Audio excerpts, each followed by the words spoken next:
Anna from NHCSR here. I'm going to start sticking these field reports into the Serious Grower feed during the growing season to give you some real-time reports from extension specialists in New England, New York, and the Mid-Atlantic states. So pay close attention to where some of these reports are coming from because we will be covering a wide region. You will find links to many resources from Extension in the show notes and find photos of what I'm talking about on our Instagram at Serious Grower. And of course, please reach out if you need help connecting with your local extension specialists. Wherever you are, we will get you hooked up with the right expert in your area. Each of these field reports will start out with the most time-sensitive reports, and then I will dive into more historical reports and summarize what folks are talking about. I will take care to specify when I am talking about tunnel-grown crops, things grown under cover, but otherwise assume I'm talking about open culture. All right. Top line issues for May 6th, 2026. We are still seeing cool temperatures that are keeping growth slow in many areas across the region, as well as some surprise nighttime freezing temperatures that are causing chill injury.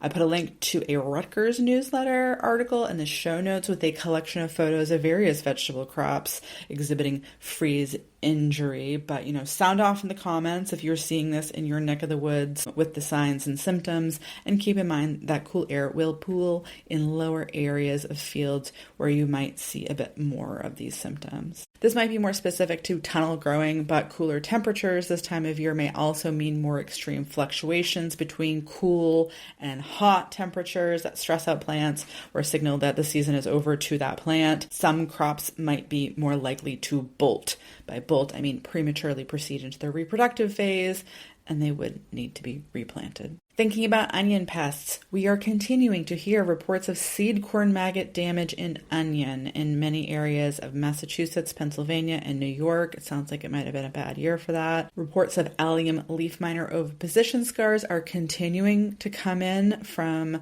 western and southeastern Massachusetts, parts of Connecticut and Rhode Island. We are still trying to collect more information about the extent of crop loss in the regions that are affected by this new pest. So sound off in the comments.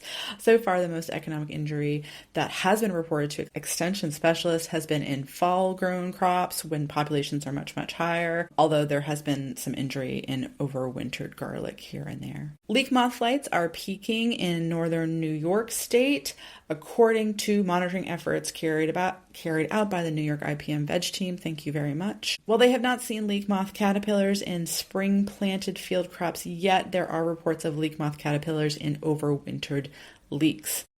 This is another one where the specialists who are investigating this new species would like to learn more about the extent of crop damage in affected areas, so please reach out. Looking at brassica pests, we are hearing about crucifer flea beetles out eating leaves in most regions. According to weather models, cabbage maggots are flying in New Hampshire this week and should be showing up anytime in the North Country. Talking about asparagus, I heard a very good question about managing weeds in asparagus, which can be very challenging because many of our go-to IPM strategies for weed management that rely on tillage don't quite work in these perennial beds, especially this time of year when spears are coming up and being harvested. There are also some weed species that are hard to manage no matter what you're growing, including weeds in the morning glory family. I am talking about bindweed, field morning glory, a couple other ones I hadn't heard before, creeping Jenny, and devil's guts. I think that's what I'm going to call it from now on. The flowers are undeniably pretty, but this weed is really hard to manage for many reasons, but mainly because sprouts emerge in early spring from overwintered rhizomes, and overwintered seeds germinate in late spring to early summer.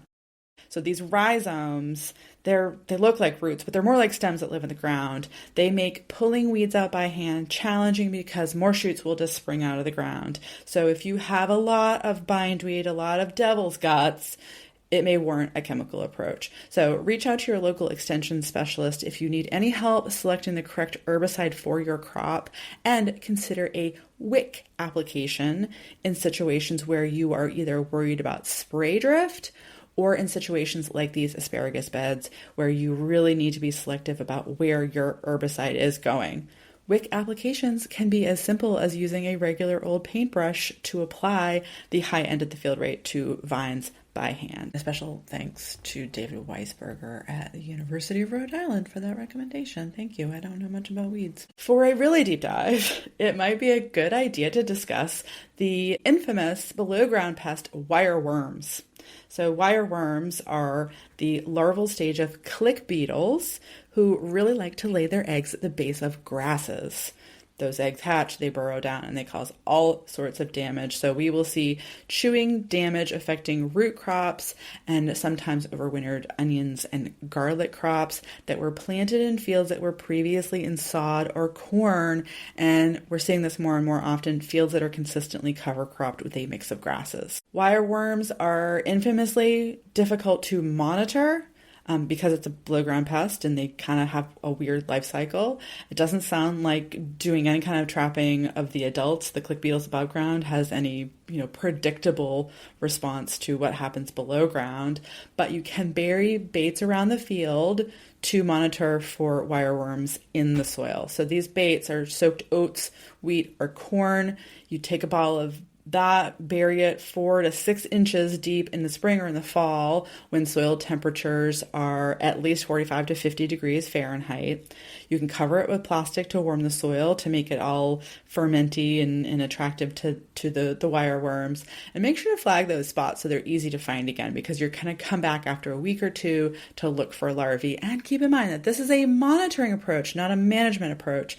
I know that the term bait is very misleading, but you'd have to put out too many of these in the field for it to make sense from a management point of view. This is a monitoring approach. So a threshold of 1 or more wireworms per trap indicates a need for control in that field. There are certainly several organic approaches if that's something that's important to you.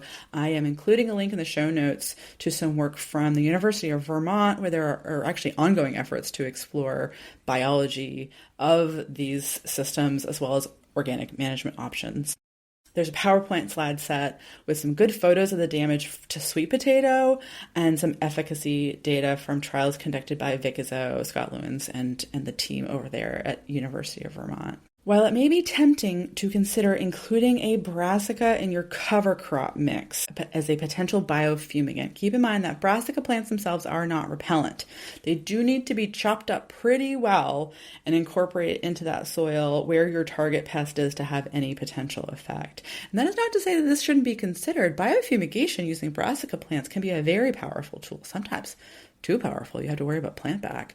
But for managing below ground pests, it might be a little bit trickier than it sounds. With a little tweaking, a little, manipulation, it might be something that's right for you. I am including another link to a webinar recording from eOrganic, and this features work from Heather Darby, Abda Gupta, and Katie Campbell Nelson on using high glucosinolate mustard as an organic biofumigant in vegetable crops. That's very interesting. That is it for today. Let me know what else you'd like to hear more about, and thank you so much for listening.